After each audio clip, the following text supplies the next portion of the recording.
The Torah reading this morning, the maftir that Ruvain chanted, prepares us for Pesach, now 2 weeks away. What I thought I would do this morning in light of that is do a short bibliodrama focused on the Torah reading and a preparation for Pesach. There is that line in a Haggadah, B'chol dor v'dor, in every generation, chayav adam lirot et atzmo, a person is obligated to see him or herself, ki'ilu, that's the key word you circle, as if he or she, Yatzam Mitzrayim, went out from the land of Egypt. So, an imagining.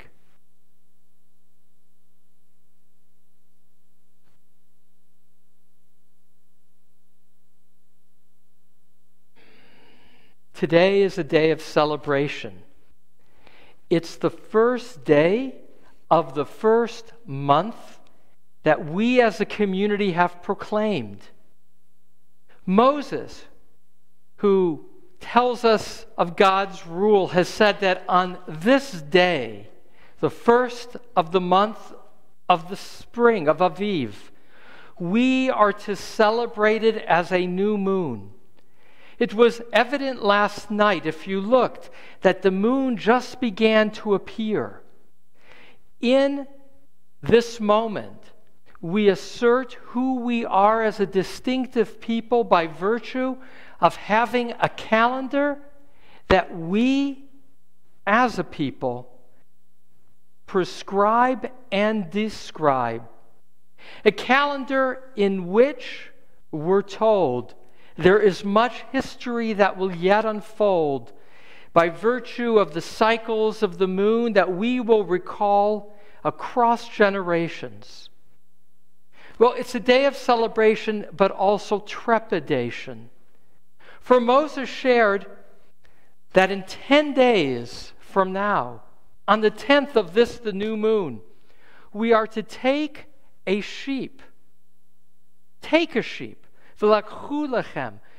We don't, as slaves, have many sheep among us. There are a few, but not many. We must go to our Egyptian neighbors in order to acquire that sheep. A sheep that, for our Egyptian neighbors, is godlike. They don't kill their sheep. For us, what Moses asks is not only to take that which is precious from them, but more, to slaughter it. To slaughter that sheep is to say that we're not afraid of our Egyptian friends, that their culture more is not our culture, that we do not believe what they believe, that we are prepared, as Moses has said now for over a year, that we as a people will go forth into freedom. I don't know yet what I'm going to do. I'm glad I have 10 days to talk to my wife about it. There are already, on this day of celebration, a sense also of fear. Because it's a year now that Moses has said that we are going to leave. We haven't. Moses says that we'll have to take the blood of that lamb and put it on our doorposts, on our lintels, to proclaim to all far and wide that we're not afraid of them. But I am afraid of them. I can show you the scars on my back from the whips of the taskmasters. I am afraid. And so I have 10 days. 10 days to decide what to do. From the conversation of fear, it's clear to me that there will be some who will and some who won't. But there'll be an out. Here's the out. You can always go to somebody else's house if you didn't have the courage to ask for the lamb yourself.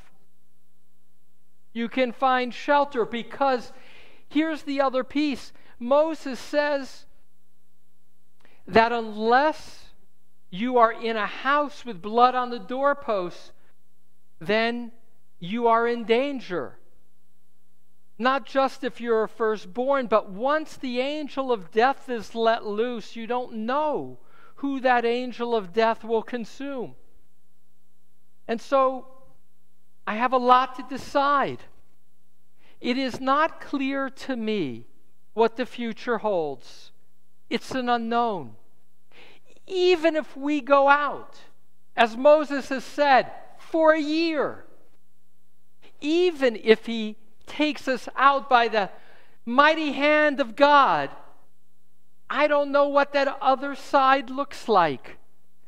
Yes, I have scars on my back from my taskmaster, but I do have food in my stomach. And so Moses says that when we are to sit with that lamb, with the blood of the doorpost, we are to eat bitter herbs. And we are to eat matzah. That too is the conversation. I can barely remember the times that I have eaten lamb. But bitter herbs and matzah, that's daily bread. For on that night of celebration, which is now 14 days yet ahead, I am called to celebrate and to remember why I need to leave.